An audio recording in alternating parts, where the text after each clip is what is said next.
예, 오늘 우리에게 주실 하나님 말씀은 누가복음 1장 46절에서 56절까지입니다.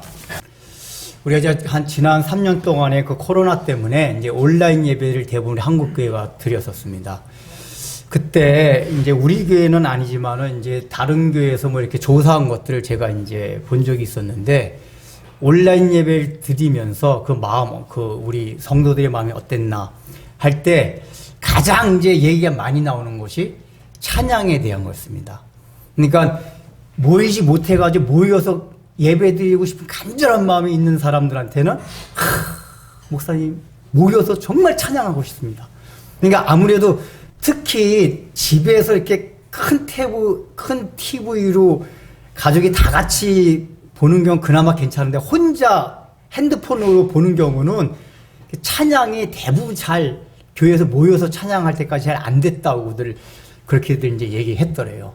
반대로 별로 예배에 대한 간절함이 없는 사람은 찬양 안 해서 너무 좋다.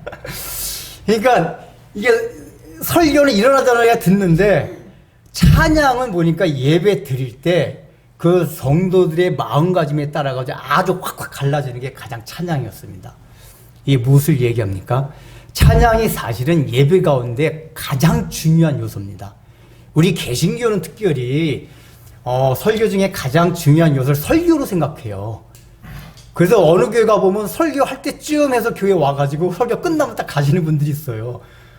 그건 나쁜 말로 말하면 이제 영적으로 개망란이에요. 그런 거야. 옛날에 어느 목사님이 얘기하지 않겠습니다. 막 이렇게 축도 막 하는데, 막 하다가 축도도 끝나기 전에 가는 쌍놈의 새끼들 어깨 해주시고, 저 진짜 그러다 내 속을 얼마나 웃겼는지. 근데 아닌 게 아니라 제가 이제 그때 교회를 어디 그냥 이제 탐방한 교회이기 때문에 탐방한 교회 갈 때 늘 뒷좌석에 앉아 있거든요. 이게 예배 어떻게 되냐 보고 싶어서. 그 뒷좌석에서 그런지 아닌 게 아니라 막 축도 이제 감고 있는데 뭐 부석부석 나는 게 일어서서 갈라 그러는 것 같아, 느낌이. 근데 축도도 끝나기 전에 가는 쌍놈의 새끼도 어깨 주시고 그러니까. 제가 속을 얼마나 웃었는데, 이건. 그러니까 이제 이게 뭐냐면, 우리 개신교는 특별히 원래 이제 종교개혁자들이 말씀을 중심으로 하다 보니까 예배의 요소 중에서 설교가 가장 중요한 거로 생각해요. 근데 사실은 찬양이 가장 중요합니다.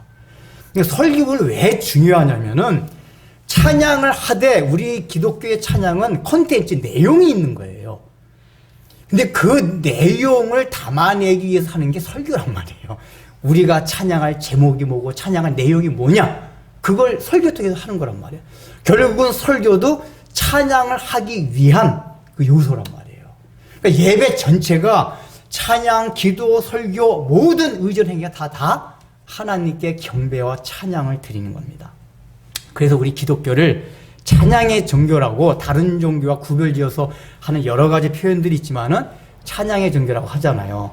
보통 이제 불교같이 인격적인 신을 믿지 않는 종교는 아예 찬양할 대상이 없어서 논할 필요가 없지만은, 적어도 인격적인 신을 믿는 종교가 3개 있잖아요. 우리 전 세계에. 우리 기독교, 유대교, 이슬람교.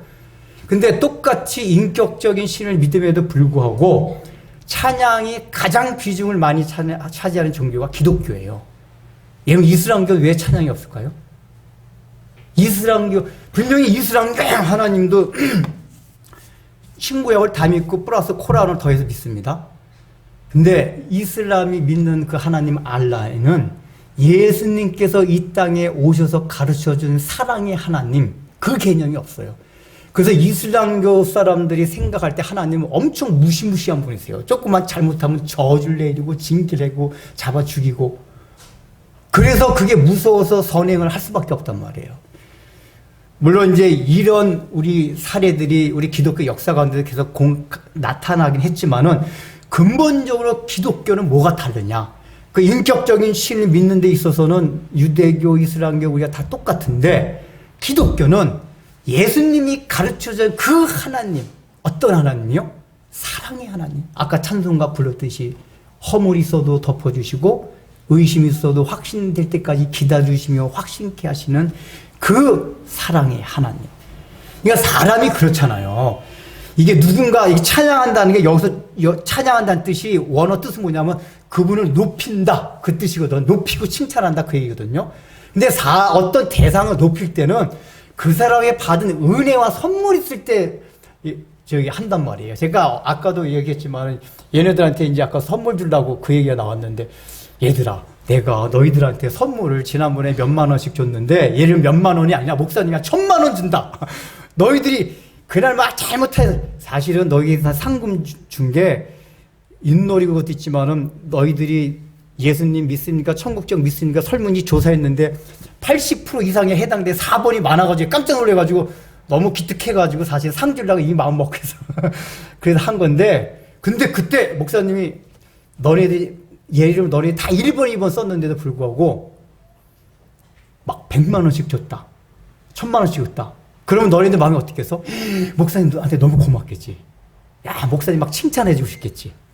그러니까 누구를 칭찬하고 높인다는 얘기는 선물이라는 게 뭐죠? 내가 준 거 없이 받는 걸 원래 선물이라고 그래요. 대가를 바라는 건 뇌물이고 선물은 대가가 없는 거예요. 그 선물이라는 게 성경에서 다른 말로 은혜예요. 그러니까 은혜를 많이 받으면 받을수록 그 사람 막 높여주고 싶어요. 칭찬해주고 싶어요. 근데 우리 기독교가 말하는 예수님이 우리에게 가르쳐준 그 창조주 하나님은 원래 무시무시한 줄 알았는데 조금만 잘못하면 당장 징계를 내리고 그런 분인 줄 알았는데 야 우리가 잘못함에도 불구하고 상을 주시고 덮어주시고 그런 분이란 말이에요. 그러니까 우리가 받은 은혜와 선물이 많다 보니까 그분을 높여드릴 수밖에 없어요. 그래서 기독교는 똑같이 인격적인 신을 믿음에도 불구하고 이슬람교나 유대교와 달리 찬양이 많은 거예요. 그래서 오늘 마리아도 보십시오. 이 마리아 오늘 46절에서 55절까지의 내용이 일명 마리아의 찬가라고 이제 이름 지어진 그 구절입니다. 왜냐? 마리아가 하나님을 찬양하는 다 그 가사 내용입니다. 그래서 이걸 보통 이제 여기 보면 1절에 말의 시작은 이제 내 영혼이 주를 찬양하며 그러니까 이 마리아도 은혜를 받고 나니까 찬양부터 딱 시작했단 말이에요. 그 그리스도인들은 은혜를 받으면은 먼저 시작되는 게 찬양이에요. 하나님께 감사해요. 윤리 도덕적인 변화 그 뒤에 와요. 일단 제일 먼저 은혜를 받으면 야 하나님 감사합니다. 근데 왜 사실 윤리 도덕적인 변화가 어떻게 생기냐면은 사람이 감사가 많고 찬양이 많을수록 마음이 여유로워져요. 넓어져요. 그 넓어지고 여유로워지면 뭐가 되죠? 사람이 사랑이 나가요. 그래서 다른 사람도 사랑할 수 있게 되는 거예요. 또 다른 사람을 그렇게 사랑하는 마음이 생기면 사랑이 모든 율법의 완성이라고 했잖아요. 나는 도둑질할 필요 없고 남 때릴 필요 없고 남 뺏을 필요 없고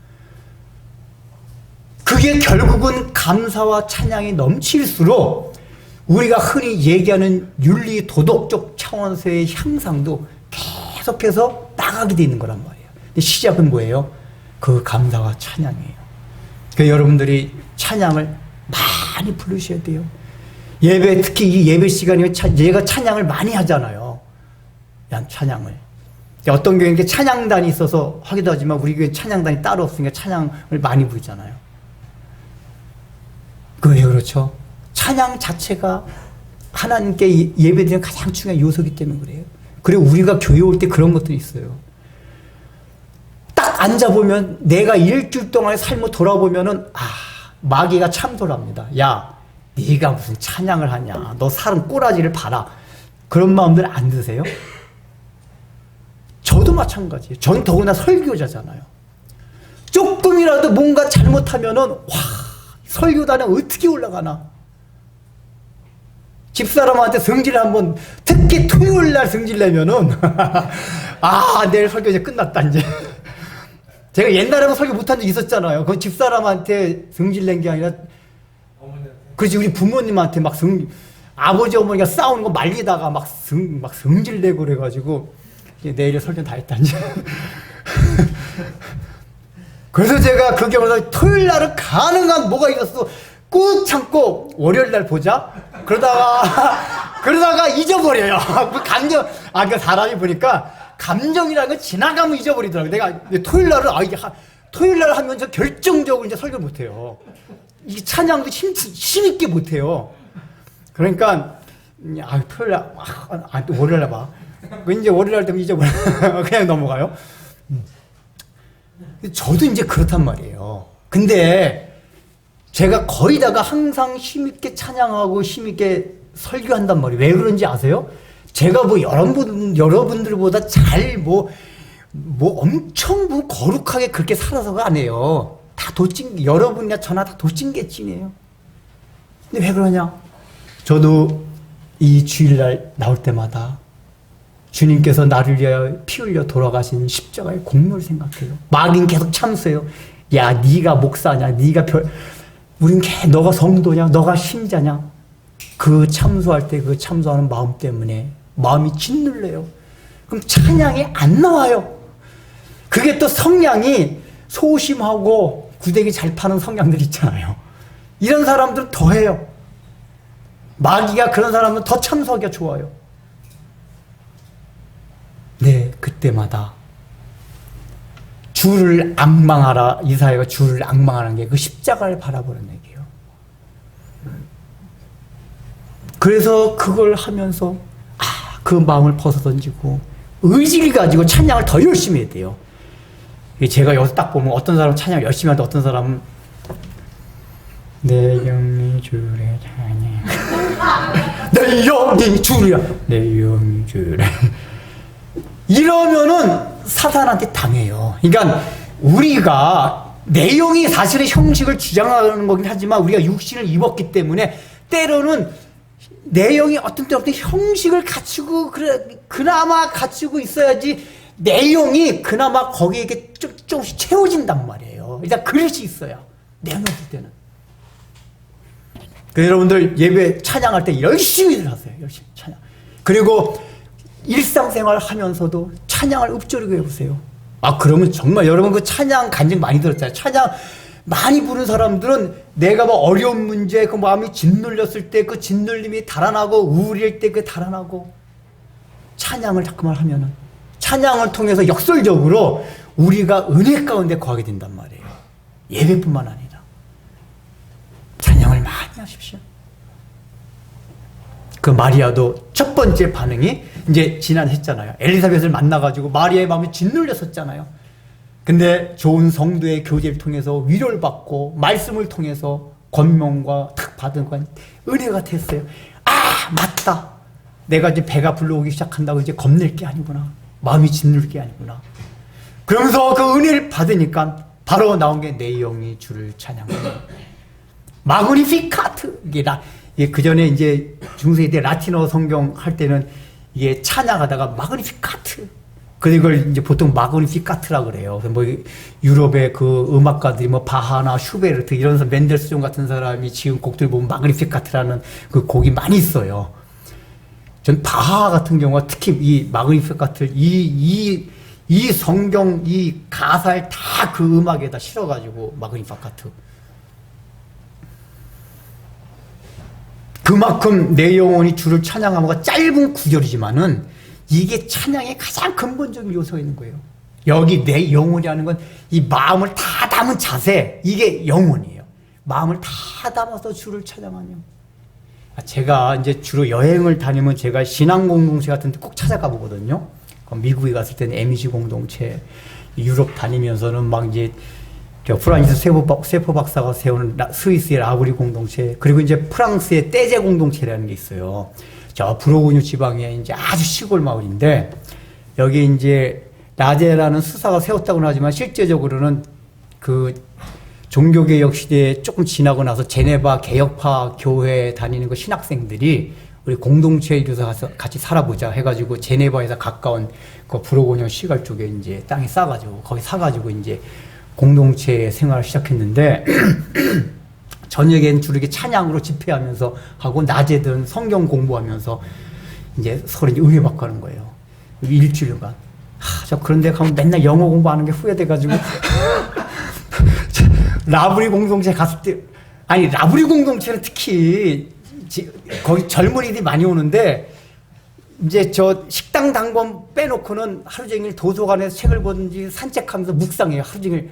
그러다가 저녁 때들 모여서 낮에 산책, 묵상하고 뭐 생각하고 한 것들과 다 나누는 거예요. 너무너무 나누고 싶은데 뭐 영어화 돼야죠. 근데 여기 이제 떼지 공동체도 그렇더라고요. 이게 나눌 때는 영어를 아주 잘해야지 되는데 영어가 안 되니까 구경만, 이게 분위기만 이렇게 했는데 영어 잘하시는 분들은 우리 장로님이나 우리 저 고집사님 우리 저 나중에 그런 데 가보세요. 그래서 저는 이제 1박만 입고 했는데 제가 저녁 때 그 집회에 참석했는데 그 떼제 공동체 찬양이 아주 특이해요. 예를 들면 이제 이게 내용이 주를 찬양하면가 마고비카스 아니마 메아 도미노 이래요. 그러니까 찬양하라 내 영혼아 주님을 이런 뜻인데 지금 이제 곡이 정확하게 기억 안 나는데 이러고요.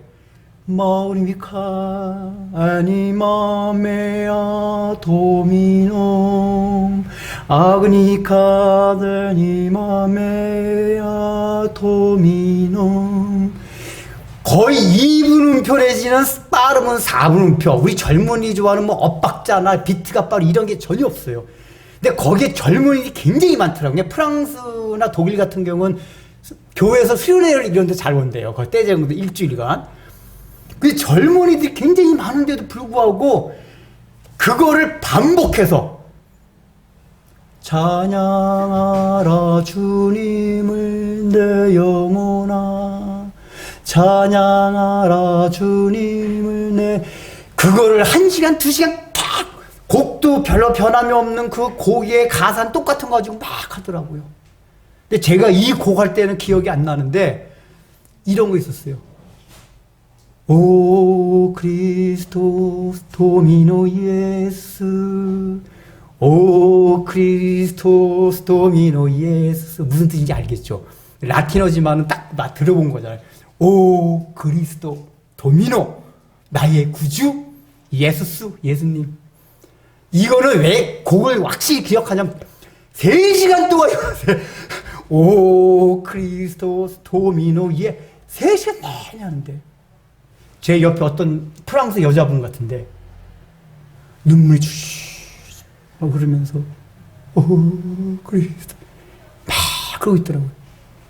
근데 저는 이게 우린 찬양을 막 자주 바꾸고 하는 그런 분위기에다가 같은 곡만 같은 곡에 같은 가사를만 계속 부르는 가운데 그 집회에 참석한 사람이 몰입하는 거 그거 보면서 야 이게 진짜 찬양이구나.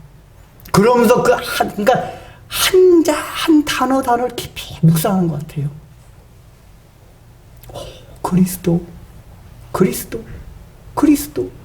내 구주 예수 내 영혼이 나의 마음 깊은 진심 깊은 곳 주님 나는 종 주님 나는 종이니까 주님의 뜻대로 하오리다. 보니까 그렇게 저기 하는 것 같아요. 왜냐하면 제가 그걸 끝나고 나서 그분한테 직접 말이 안 돼서 못 물어보고 그 한국 사람 한 명 만났어요. 제가 한국 사람한테 물어봐 달라고 제가 궁금해가지고 그 사람 영어 잘하더라고요. 그 물어봤더니 이렇게 깊이 묵상을 했대요. 이 그 찬양이 그거구나. 내 영혼이 주를 찬양하는 나의 마음은 깊은 곳으로부터 주님 나는 종 당신은 찬양받을 수밖에 없습니다. 이렇게 마리아의 찬양이 시작이 됩니다. 그래서 이제 보면은 47절 48 49절까지가 자기 개인에 대한 감사와 찬양이에요. 그리고 그러면 계속 그 개인에 대한 거에 나가야 되잖아요. 그래서 50절부터 55절까지 뭐냐면 갑자기 개인이 아니라 영역이 확장이 돼가지고 개인이 아닌 객관적이고 온 이스라엘, 온 세계를 위한 기도가 돼요. 여러분, 이게 마리아의 찬가와 가장 이 구조가 비슷한 게 구약성경에 한나의 기도가 있어요. 한나 다 아시죠? 사무엘 엄마. 사무엘상 2장이 나와요. 이 사무엘상을 보면은 한나가 아기가 없어가지고 이제 부인이 2명 있었잖아요. 한나가 두 명이 아니라 이제 한나 한 부인이고 다른 분인나가 있었는데 분인나는 아이를 잘 낳았는데 한나가 아이가 없으니까 네 하나님께 기도해가지고 애 좀 주세요. 그래서 하나님께서 주신 게 사물이잖아요. 그래서 그 주신 거에 대해 감사로 드리는 게 2장 1절서부터 한나 기도가 나와요. 근데 한나의 기도도 보면 1절만 잠깐 뭔가 그 자기 개인에게 주신 은혜에 대한 감사와 찬양을 잠깐 하는가 동시에 바로 이스라엘과 그 내용을 보면은 이 메시아께서 이루실 하나님의 나라에 대한 것들을 막 기도합니다. 자, 이게 뭡니까? 은혜를 받은 사람들이 기독교의 찬양의 특징, 찬양을 하는 사람의 특징이 뭐냐? 더 넓게, 더 멀리 나만을 생각하는 것이 아니라 그 영역이 확장돼가지고 모든 사람을 생각하는 그곳까지 나가게 되는 게 찬양의 위력이고 찬양을 하는 사람의 특징이라는 얘기예요. 그래서 마리아 같은 경우가 지금 나의 아들 비천함을 돌보셨고 이제 후로는 만세의 나를 보겠다 일컬이오다. 이거는 이제 자기가 가진 아이가 태어날 그 결과를 이제 엘리사벳으로 듣고 기뻐서 감사하는 거예요. 그럼 보세요. 아니 내가 낳을 아들이 출생하는 것이 남에게 전 세계에 무슨 의미가 있느냐 그거예요. 근데 마리아는 이제 그걸 생각하고 있다고. 그러니까 아이고 내 새끼 이게 아니라 그 내 새끼가 남에게 전 세계에 어떤 의미가 있느냐를 생각하며 그걸 감사와 찬양으로 돌리고 있어요. 이게 기독교에서 말하는 찬양의 가장 첫 번째 특징이에요. 우리도 그렇습니까? 모든 게 다 나에게 포커스가 맞춰져 있어요. 감사도 내가 왜 간증을 들으면 그렇잖아요. 내가 이번에 너무 막 사업하는데 힘들었는데 아버지 제발 부도 막아주세요. 부도 막았어요. 지금 너무 일이 안 됩니다. 하나님 손님 좀 많이 보내주세요. 그래서 하나님이 그 기도를 투여 손님이 많이 와요. 사업이 번창해요. 이번에 좀 공부 좀 잘해가지고 한번 1등 좀 한번 해주세요.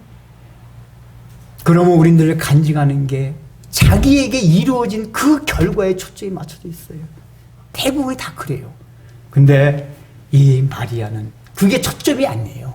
그건 징검다리고 그걸 통해서 나에게 이루어진 은혜의 결과를 통해서 남에게 끼쳐지는 영향과 아름다운 열매들이 무엇인가? 이걸 지금 마리아는 생각하고 있단 말이에요. 한나도 그래요. 그래서 48절, 49절 개인에 대한 감사지만 50절부터 55절 더 많은 부분이 거기는 감사해요. 근데 이제 한 내용 하나하나 살펴보기 전에 이 특징이 이게 마리아가 이 글체를 보면은 이 마리아의 뭔가 성량이 드러나요.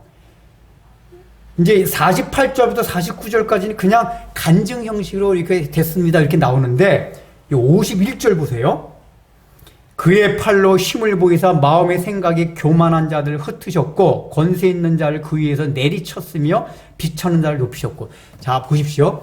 자 우리가 성경을 기록할 때 우리가 이제 교리 시간에 배웠잖아요. 우리가 개역주의가 따른 게 뭐죠? 유기적 완전 영감설. 이게 뭐냐면은 성경을 기록할 때 다 하나님의 영감으로 받아서 성경을 기록하는 겁니다. 근데 같은 기독교 내에도 어떤 게 있냐면은 성경 기록할 때 어떤 사람 막 기계적으로 막 하나님 불러줘서 썼다고 생각하는 사람들이 있어요. 우리는 그걸 따르지 않습니다.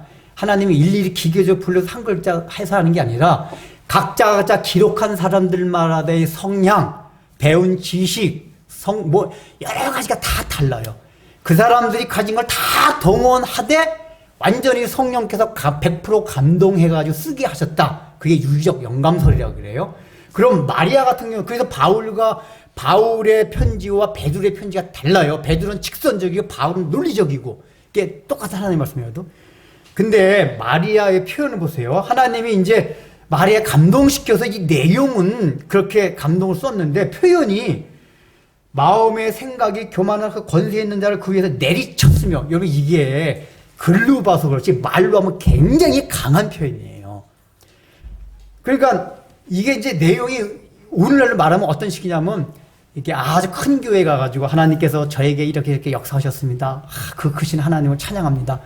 이렇게 하다가 갑자기 광복절 광화문 횃불로 모이라, 횃불로 모이는 게 아니라 광화문 광장으로 모이라, 촛불을 들고 권력 있는 자를 내리치고 끌어내리고, 무슨 혁명과 같은, 사실 이게 원상의 뜻이 약간 느낌이 그런 뉘앙스로 가요. 그러니까 이게 제가 볼 때 마리아가, 우리가 오해하는 게 뭐 이렇게 늘 마리아는 이렇게 포근하고 이런 이미지만 받았는데, 이 성경에 기록한 이걸 보면은 마리아가 그 굉장히 혁명가적인 이런 기질이 뭔가 이렇게 엿보여요, 사실은. 이 예수님의 그 일생에 따라다니는 걸 가만 봐도 그런 게 보여요, 조금씩.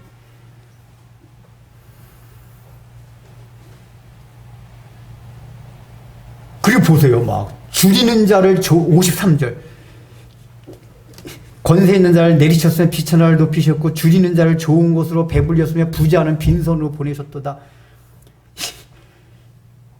여러분, 이게 그 당시에 생각할 수 없는 개념들이에요. 오늘날에는 좀 골고루 잘 살자 이런 게 있었지만, 고대 사회에서는 그냥 승용론같이 부자는 부자로, 권력인 자는 권력인 자로 그렇게 살아가, 신분은 영원토록 계속 개성되어 내려가는 것이, 신분이 바뀐다든지 이런 건 아예 생각도 못하는 시대가 그 당시 시대였었어요.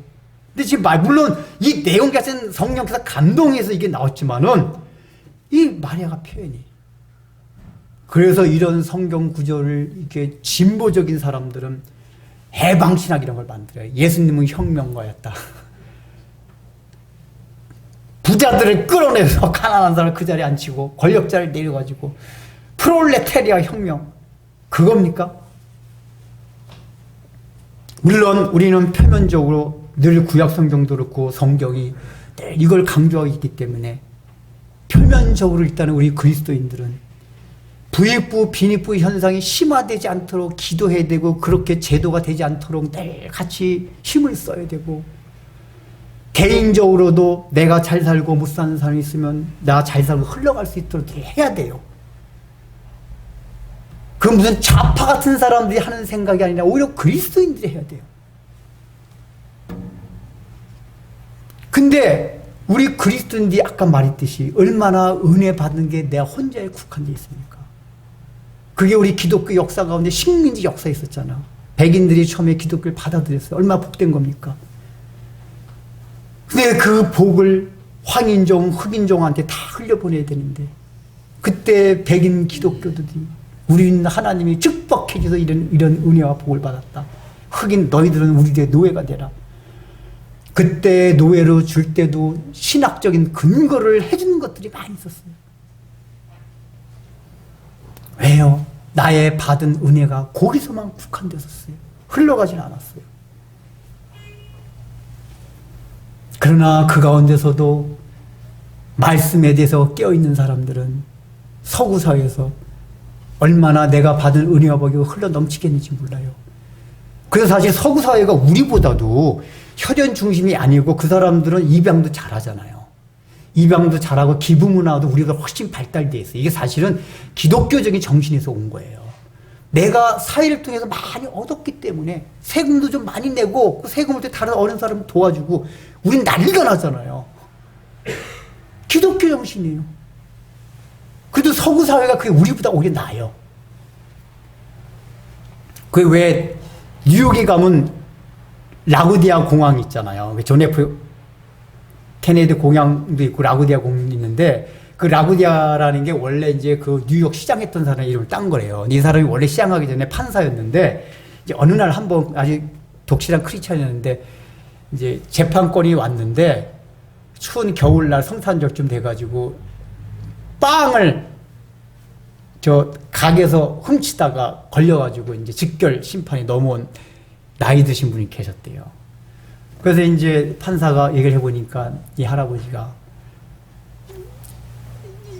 일할 힘도 없고, 그 부모는 이제 그 자녀는 돌아가고 손주는 있고, 너무 손주도 배고프고 자기도 배고파서 할 수 없이 그냥 나도 모르게 빵을 훔치게 됐다. 그러니까 이제 이 판사가 우리 어르신이 하신 얘기에 대해서 충분히 공감이 됩니다.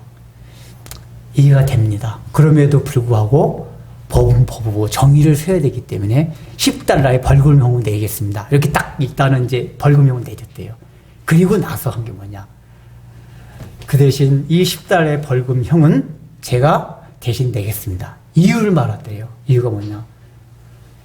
저 며칠 전에 크리스마스 전날 밤에 어디 파티 가가지고 엄청나게 즐겁게 먹고 마시고 했습니다. 어르신이 쫄쫄이 굶어가지고 어쩔 수 없이 훔치고 있을 그 시간에 저는 수십 달러, 수백 달러의 음식을 흥청망청해서 먹었습니다. 어르신이 지은 죄는 사실은 나의 죄고 우리의 죄입니다. 그리고 어르신의 죄는 벌금은 내가 내겠고, 그리고 거기 방청석에 앉은 사람들한테 여러분들도 우리도 동일한 어르신이 죄가 아니라 우리의 죄입니다. 여러분들 같이 여기에 이렇게 이렇게 돌려가지고 이렇게 모금을 했대요. 제가 그 정확한 액수는 기억이 안 나는데 모금해가지고 그 할아버지한테 드렸대요. 이게 기독교 정신이란 말이에요. 아유, 우리는 은혜 받아가지고 이렇게 크리스마스 파티 때 엄청나게 즐겁고, 그 시간에 어디에선가 굶어 죽을 사람들.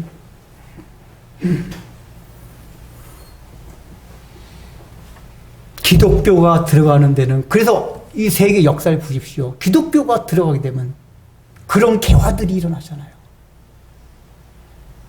저 인도 같은 나라 보세요. 얼마나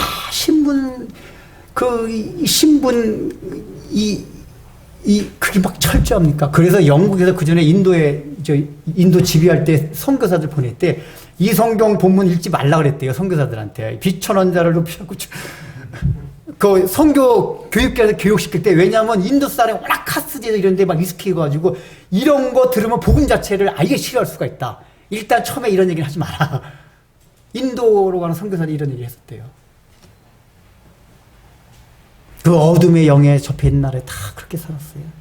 그냥 복음이 들어가는 곳마다 빈부격차가 없어지고 남녀 평등이 되고, 우리나라도 그렇게 됐잖아요. 이 얼마나 고마운 거예요. 근데 그렇게 표면적인 거를 넘어서서 단순하게 그런 뜻입니까?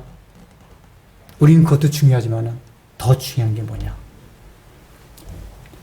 왜 성령께서 마리아를 감동시켜가지고 권세 있는 자를 내리시서 비천을 높이시 이렇게 표현했을까요? 먼저 여러분 51절 봅시다 한번. 실제로 성경이 원래 말하고자 하는 의미가 있습니다. 51절 읽어보겠습니다. 시작.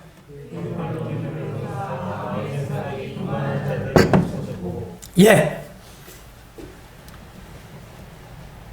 여기 교만한 자들을 흩으셨고 할 때, 흩으셨다는 게 창세기에 나온 단어예요. 어디 나온 단어일까? 생각나죠? 바벨탑을 쌓을 때 하나님께서 그 바벨탑을 쌓던 사람 다 흩으셨다 그랬어요. 그러니까 이 얘기는 뭐죠? 바벨탑에 쌓던 사람들의 행동과 마음이 교만했다 그 얘기예요. 하나님 없이, 왜 제가 창세기 강의도 했잖아요. 바벨탑의 특징이 뭐죠? 하나님 없이 자기 힘으로 살아보려고 했던 사람들의 특징이 그거예요. 그래서 우리가 범죄한 이후에 제가 누누이 강조했던 거 있잖아요. 약육강식, 적자생존. 남을 이겨야만 살아갈 수 있는 세상이 되었다. 얼마 전에 우리 뉴스 그런 거 나왔었잖아요. 그 수사본부장 지명받은 사람 아들이 그 전에 학교 다닐 때 폭력, 언어폭력 해가지고 이제 그런 내용들이. 그래서 사회 공분을 산 적이 있었는데, 그게 고등학생 때였는데도 불구하고, 야, 우리 아버지 검사야. 판검사 많이 알고 있는데, 판검사 많이 알면 얼마나 좋은지 알아? 전 고등학생의 입에서 그런 얘기 나왔다는 게, 벌써부터 얘는 약육강식에 놀래 철저하게 이미 막 길들여져 있는 거예요. 그런 사람이 또 서울대가 사회 지도층이 되잖아요. 그러면 그런 법만만, 여러분, 제가 법을 왜 싫어하냐? 함무라비, 그러니까 원래 구약 성경 기록 때 함무라비 법전이거든요. 고대 사회에서 법은 왜 만들었는지 아세요? 기득권층을 유지하기 위해서 법을 만든 거예요. 기득권층을 유지하기 위해서는 질서라는 게 필요하거든요. 그 질서 유지를 위해서 만든 게 법이에요. 사람을 사랑해서 만든 게 아니에요. 그러니까 이제 제가 출애굽기 강의에서 그런 얘기를 했었는데, 구약 성경의 정신과 함무라비 법전의 정신과 표면적으로 비슷한 것들이 있는데 원리나 정신이 완전히 달라요. 그 사람들이 지배자 되면 또 그런 법을 만들어요.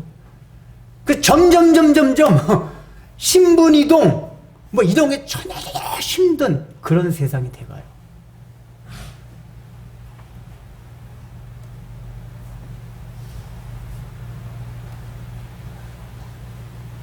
내가 좀 돈 좀 얻고 공부 좀 못하고 장애자로 태어나면 얼마나 업신여기며 조롱을 받는 세상에 살고 있습니까? 그 마음들의 특징이 뭐죠? 철저하게 약육강식, 힘 있는 자만이 살아간다. 로마 제국의 논리가 그거였어요. 힘이 곧 정이다.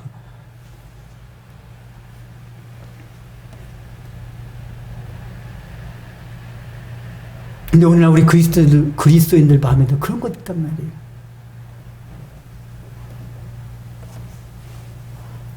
그 예수 믿는 사람들은 이건 정치적으로 진보 보수 따질 게 아니라 우리가 속한 교단이 보수적인 교단이에요. 근데 그때 어디 보수적인 교단에서 우리 기독교 정당을 만들라는데 그 정당 표가 그러더라고요. 시장 경제를 추구한다. 시장 경제가 성경적이면 사유재산은 성경적인 겁니다. 그 수요 공급의 법칙에 의해서 자연적으로 돌아가도 성경적인 건데 중요한 건 뭐냐? 인간은 죄인이에요. 악이 있어요. 시장에만 맡겨놓으면은 점점 있는 사람만 탁 배부르고 없는 사람 점점 없어져요. 그래서 경제학에서도 아담 스미드 이후에 케인즈가 나와가지고 수정 자본주의가 됐잖아요. 근데 이상하게 우리 보수적인 기독교에서 그런 걸 저기해요. 제가 그 좌파가 하는 정책은 무조건 좌파라도 성경적인 정책 받아들이는데 그건 좌파 정책이다.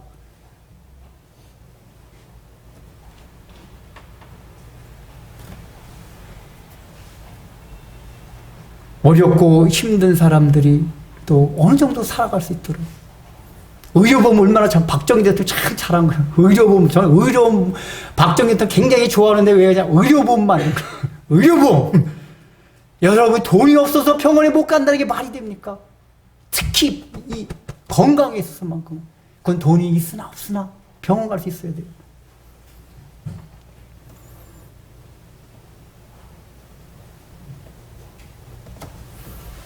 근데 그 근본적인 원리가 뭐냐? 약육강식 적자생존 그란 말이에요. 바벨탑 사건이 그거였었어요. 흩으셨도다. 그럼 여기 들어온 건 뭐죠? 제가 가인 설교를 쭉 했잖아요. 하나님과 분리가 되기 때문에 이제 두렵고 떨리는 거예요. 그러니까 자기가 자기를 보호해야 돼요. 그러면서 자기 신념과 생각에 사로잡히기 시작한 거예요.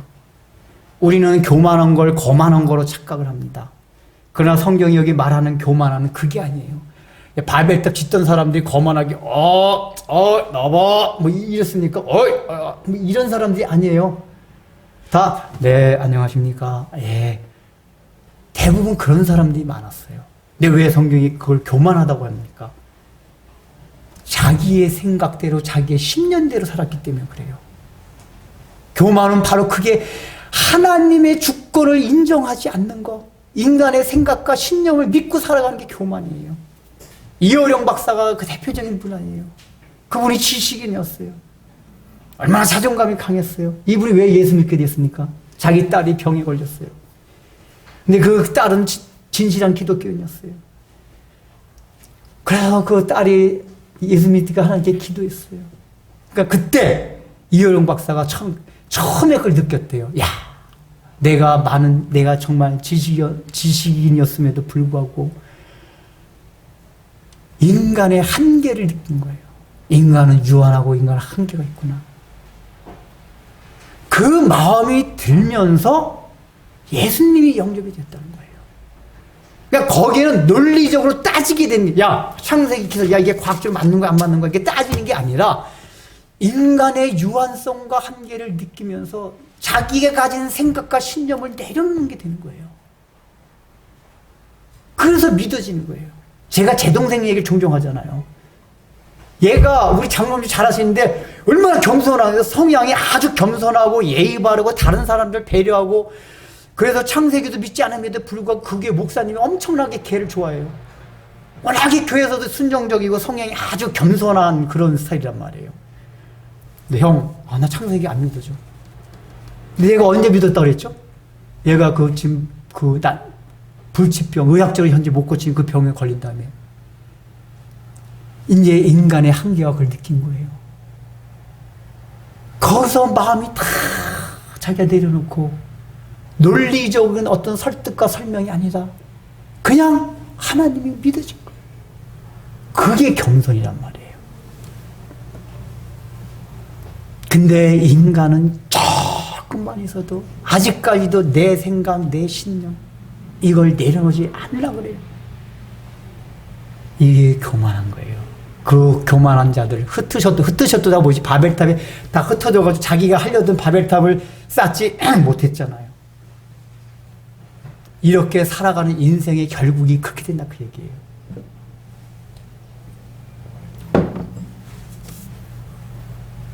그러면서 이제 마리아가 경제적인 측면에서 줄인 자를 좋은 것으로 배부리겠으면 부자는 빈손으로 보냈도다 이 얘기를 쭉 해요. 자, 그러면 이게 아까 말했듯이 뭐 좌파가 그런 거냐 그게 아니라 이거 잘 생각하셔야 돼요. 그 당시는 신분 계급이나 이 신분의 이동이 없던 시대였었어요.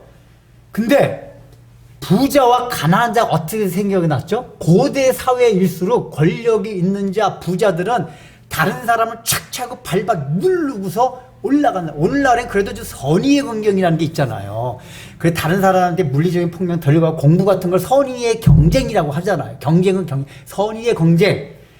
근데 이 당시엔 선의의 경쟁도 아니고 실제 칼로 찔러 죽이고 짓밟아야만 권력자가 되고 더 많은 돈을 벌 수 있는 시대가 고대 사회였었어요.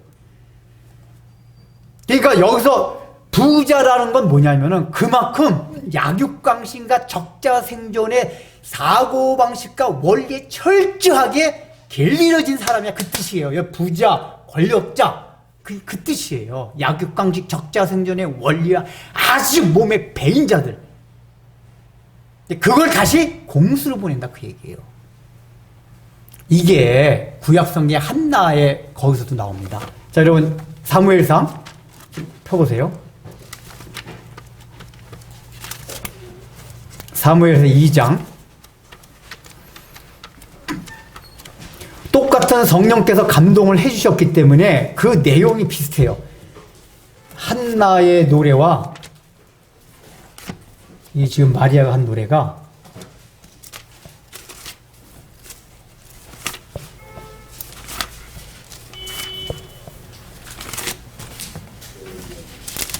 자 사무엘상 2장 1절 일단 하게 너무 길어가지고 1절만 일단 부르겠습니다. 1절 한번 하겠습니다. 시작.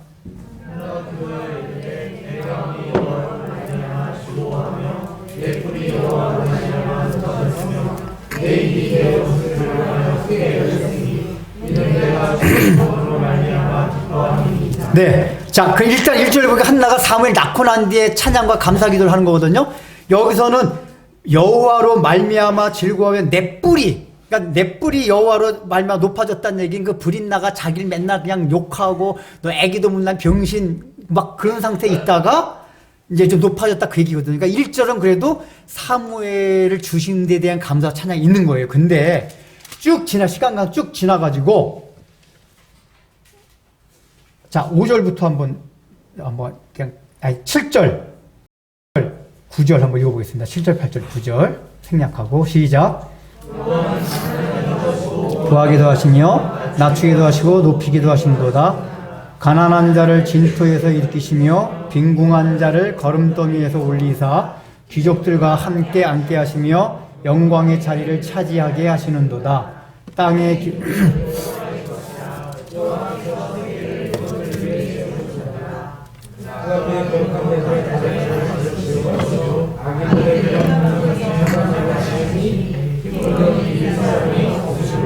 네, 여기도 처음에는 자기 개인의 감사와 찬양이 하다가 마리아의 그 노래가 거의 흐름이 비슷해요. 가난한 자를 보고. 근데 왜 동일하게 성령께서 감동을 시켰는데 이렇게 가난한 자를 진토에서 일으키고 빈공한 자를 걸음수에 올리사 귀족들과 함께하시 이렇게 왜 굳이 가난한 자, 부한 자 계속 이게 반복되었냐 그 얘기예요. 이게 아까 말씀드렸듯이 고대 사회에서는 가난하고 부하다는 게 약육강식에 철저하게 이용해가지고 부자의 자리까지 올랐고 권력자의 자리에 올랐다 그 얘기란 말이에요. 그런데 이 약육강식 적자 생존의 논리가 아들을 낳는 데까지 나타난 거예요. 지금 여러분 보세요. 구약성경을 자세히 보면은 이제 그 당시에 여자의 권력이 자녀를 많이 낳는 거였습니다. 고대 사회에서 권력이 그거 있었어요. 근데 지금 한나도 그렇고 우리의 믿음의 족장이라는 아브라함, 이삭, 야곱 잘 보세요. 아브라함이 장자를 통해서 계승을 이어나갑니까? 장자 누구였죠? 이스마엘이었어요. 이삭도 마찬가지로 야곱과 에서가 태어났는데 장자 에서가 아닌 차자인 야곱을 통해서 계승되어 내려갑니다. 그 다음에 야곱도 12아들 첫 번째 아들 르우벤 장자를 통해서가 아니라 11번째 아들 라헬의 아들인 요셉을 통해서 장자 계승이 이어가. 근데 다 라헬, 리브가, 사라 전부 다 어떻게 됐었죠? 거의 사라는 완전 불임여가지고 경수와 끌어졌었고 리브가도 아주 늦게 막 겨우 아기를 낳까 말까 하다가 힘들게 얻었고 라헬도 여러분 기억나시죠? 레아는 아이를 너무 잘 낳는데 언니인 레아는 너무 애를 잘 낳는데 라헬은 애를 못 낳아가지고 하나님 막 기도해요. 여기 장자가 뭐냐? 고대 중근동 사회에서 장자로 태어났다는 건 뭐냐? 마다들은 태어날 때부터 이미 다른 애들에게 더 높은 가치를 가지고 있어요. 여러 면에서 많은 권리를 누릴 수가 있어요. 이미 약육강식 적자종 그 사회 속에서 이미 많은 것이 주어진 금금수, 다이아몬드 수저로 태어난 거예요. 다이아몬드 수저예요. 그 사회 문화적 질서가 장자를 통해서 계승되어 간다는 그 의미가 뭐냐? 그 당시 사회 문화적 속에는 이 사회 문화적 질서 자체의 의미가 약육강식 적자 생존이 장자로 이어지는 그 문화 속에 있었다 그 얘기예요. 근데 하나님이 계속해서 하나님의 나라를 이어갈 계보는 장자가 아닌 사람한테 주고 또 그 날 사람이 계속 불임을 하게 만들어요. 이게 뭐죠? 하나님의 주권은 인간이 만든 사회의 문화 질서에 종속되는 것이 아니다 그 얘기예요. 그걸 가르쳐 주기 위해서 계속해서 아기도 힘들게 낳고 또 다 찾아가 영적인 계보를 이어갑니다. 이 원리를 이해를 잘 하셔야 돼요. 그러니까 여기 사무엘서도 분인나가 막 한나를 막 아유 이 애도 못 낳은 병신 그 성경의 표현을 보면은 경록했다 경록해. 경록해 했다는 얘기 엄청 약 올린 정도가 아니라 얘 병신아 애도 못 낳는 이빨 막 그렇게 말한 말이에요. 이 얘기가 단순하게 개인 대 개인으로 약 올로 2차원이 아니라 분인나는 권력을 가진 자예요. 이게 애를 많이 낳는다는 게 권력, 엄청난 권력, 쑥쑥 애를 잘 낳는 그 가진 권력으로 이 약자 한나 애를 못 낳는 약자에 대해서 무시하고 도외시하고 그 사람한테 깔아뭉개는 전형적인 약육강식의 원리와 사고방식이 분인나를 지배하고 있던 거란 말이에요.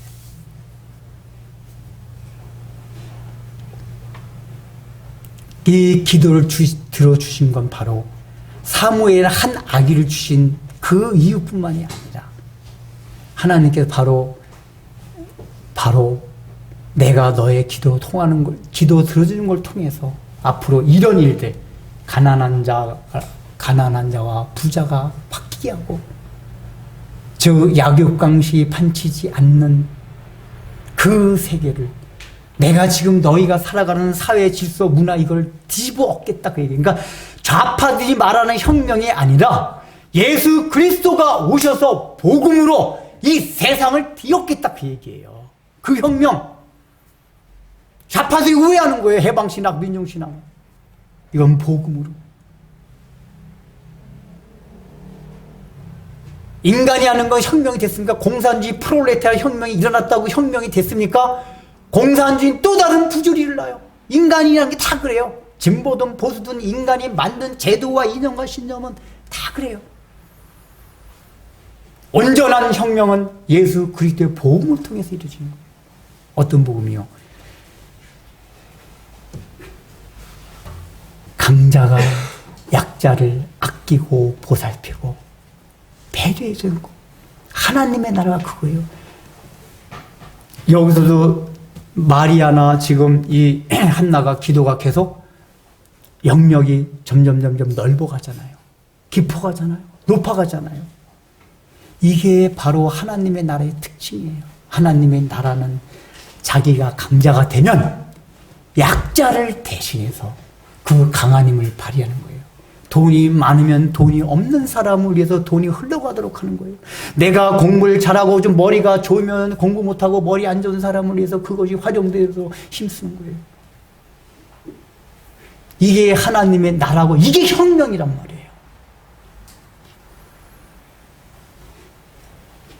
근데 오늘날 우리는 그러지 않아요. 알게 모르게 우리는 차별하고 살아가요.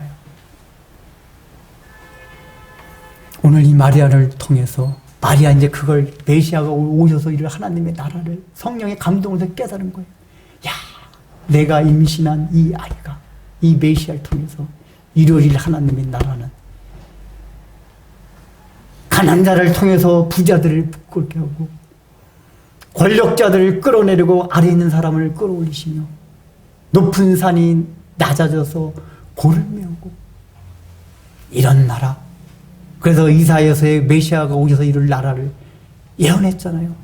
사자와 어린 양이 함께 거닐고 뱀 굴 속에 어린아이가 손을 쥐어보도 아름다운 나라. 제가 그 이거 하니까 갑자기 그 생각이 나요. 우리 성문 종합용에 잘 나오던 거 마르틴 루터 킹 목사 I have a dream. 나는 꿈을 가지고 있습니다. 흑인 아이와 백인 아이들이 함께 손을 잡고 저 들판을 함께 뛰노는 그 세상을 꿈꾸고 있습니다.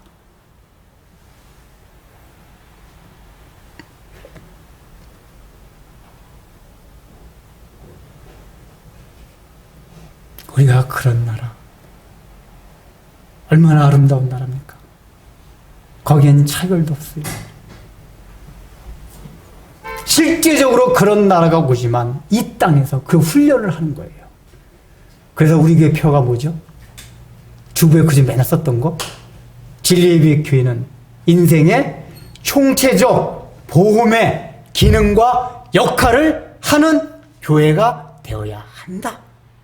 인생의 우리 보험 들잖아, 인생. 우리는 뭐, 교회는 인생의 총체적 보험이에요. 어떤 사람이 너무 어려움을 당했어요. 그러면 교회가 그 어려움을 함께 하는 거예요. 그래서 어차피 광고 시간에 할 건데, 우리 하은혜 선교사님 어제 제가 그 생각을 했어요. 그 암 수술 받으면 경비 같은 거 많이 들어가셨을 거 아니에요. 그분이 뭐 돈이 있겠어, 선교사가. 지금 남편도 저기 계시고. 좀 재정부 끝나고 재정부장 모이세요. 우리 교회가 좀 지원을 해야 될 것 같아요. 우리 교회가 그게 존재 목적이잖아요, 우리는. 여러분들이 다 일일이 보고 안 해서 우리가 연말마다 다 어려운데 다 지금 이렇게 다 해요, 우리가. 우리 교회는 그런 거 홍보를 잘 안 해요. 누가 그러다 홍보 좀 하라고. 우리 교회는 그런 거 일일이 얘기를 안 해요, 우리는. 안 하는데. 우리 연말마다 사실 우리가 해가지고 다 막 몇백만 원씩 뭐 다 여기저기 다 해요, 우리는. 근데 우리가 그런 거 해야 된단 말이에요. 그게 재정뿐만 아니라 모든 것에 있어서. 좀 공부 잘하는 친구들에서 못하는 친구들 도와주기도 하고.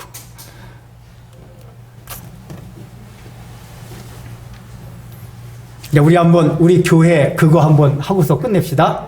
시작. 진리의 빛 교회는 인생의 총체적 보험의 기능과 역할을 하는 곳이어야 한다. 네, 알겠습니다. 하겠습니다. 주님, 오늘 주신 말씀을 통하여 저희들도 마리아와 같이 찬양하길 원합니다. 은혜를 주옵소서. 말씀을 통하여 성도의 교제를 통하여 다시 한번 우리 마음에 불같이 일어나는 감격을 주시고 그 감격을 통하여 주님을 늘 찬양하며 감사하되 그것이 내 안에만 내 가족에만 머무르는 것이 아니라 그 은혜의 샘이 흘러 넘쳐서 내 주위의 모든 사람들에게 퍼져 나가서 나에게 받은 은혜가 궁극적으로 많은 사람들에게 복을 내어줄 수 있는 축복의 통로가 될 수 있도록 저희들에게 복을 내려 주옵소서. 주님, 저희들이 또한 그런 받은 은혜를 감사하며 주님께 물질을 드립니다. 하나님 아버지, 이 물질이 그저 하나님 아버지 우리가 주님께서 주신다고 나 혼자 먹고 마시는 것이 아니라 물질로 상징되는 내가 가진 모든 것들, 돈과 시간과 건강과 그 모든 것들을 나만을 위해서 쓰는 것이 아니라 늘 찬양을 하며 다른 사람을 위해서 사용할 수 있는 아름다운 마음들이 저희들 모두에게 있게 하여 주옵소서. 예수님의 이름으로 기도드립니다.